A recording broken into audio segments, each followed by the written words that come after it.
Olá!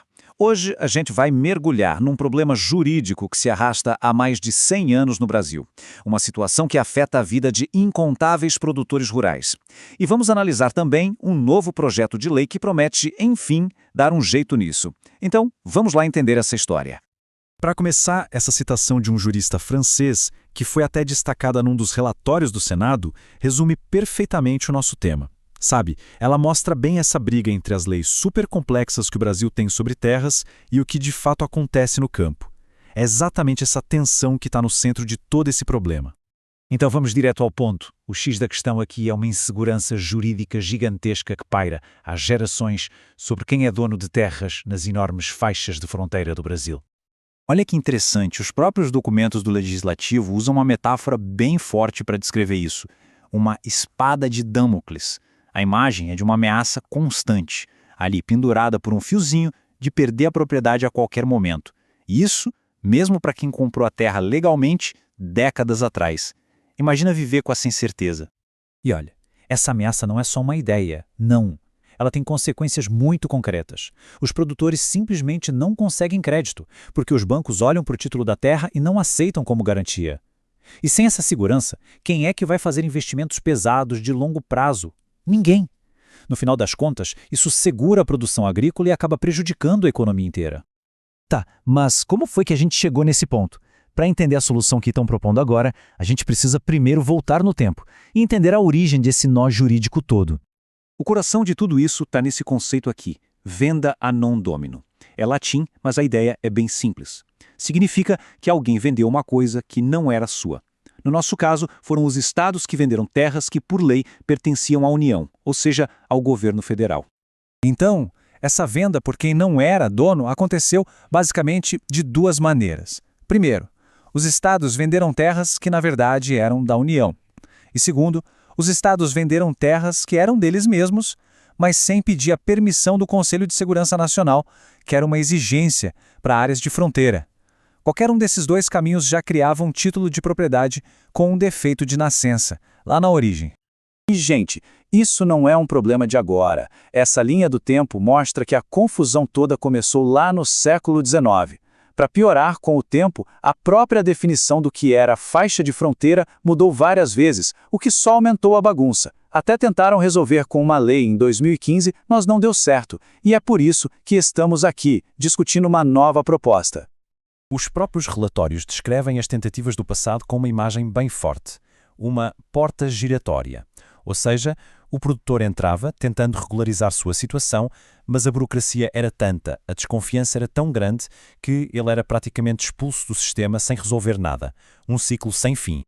E é aí que entra a solução que está na mesa agora. Vamos dar uma olhada em como o projeto de lei 4497 quer cortar esse nó de uma vez por todas. Se o problema é espada de Damocles, a solução é apresentada como a espada salomónica. A ideia por trás dessa metáfora é que a lei traria uma saída justa, equilibrada e, principalmente, decisiva, resolvendo o impasse com sabedoria, sem criar novas injustiças. Agora, um ponto fundamental para a gente entender bem essa nova lei, o que eles querem dizer com ratificação. Não é um perdão geral para qualquer tipo de irregularidade, não.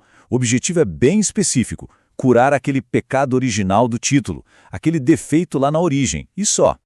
E o projeto se baseia em alguns pilares. Primeiro, simplificar radicalmente o processo. Segundo, mudar a lógica. Em vez de desconfiar, partir do princípio da boa-fé do produtor.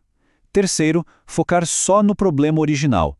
E, um ponto crucial, criar uma trava para garantir que a terra seja produtiva. Ok, bonito no papel, mas e na prática, como isso funcionaria? Vamos comparar o sistema antigo com o que esse projeto propõe. O sistema atual, que já foi chamado de desastroso, é um verdadeiro labirinto. É uma montanha de papéis, parte do princípio de que o proprietário está agindo de má fé e prende a pessoa num looping infinito de burocracia e processos. Já o processo novo, em comparação, é bem direto. O proprietário leva um único documento ao cartório, o oficial do cartório faz uma verificação simples só para confirmar a origem do título. A correção, a tal da ratificação, é registada na hora e o Governo Federal é só notificado depois. É uma virada de chave, o fim daquela burocracia toda. Mas espera aí, simplificar tanto assim não pode dar problema? E aqui vem o pulo do gato. A lei cria um mecanismo de verificação depois que tudo foi resolvido, justamente para garantir que a terra cumpra o que a Constituição chama de função social. E como essa verificação funciona? É simples. Depois que o título da terra for corrigido no cartório, o INCRA, que é o órgão federal de terras, tem um prazo de 5 anos para dar uma olhada e ver se aquela terra está mesmo sendo produtiva, se está cumprindo sua função. E se a terra for improdutiva? Aí a consequência é séria. A União pode abrir um processo para pegar a área de volta. E o detalhe mais importante: nesse caso, o governo não precisaria pagar uma indenização pela terra em si, só pelas benfeitorias que foram feitas. É um jeito de equilibrar o direito à propriedade com o interesse de toda a sociedade. Então, resolver esse rolo de mais de um século não é só sobre arrumar papeladas, sabe?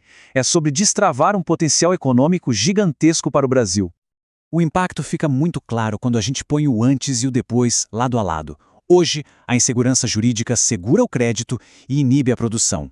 Com a segurança que o novo projeto quer trazer, a expectativa é que o crédito agrícola seja liberado, os investimentos aumentem, a produção cresça e, com isso, toda a economia e a balança comercial do Brasil se fortaleçam. E em que pé está esse projeto? Bem, ele já avançou bastante, passando por comissões bem importantes do Senado.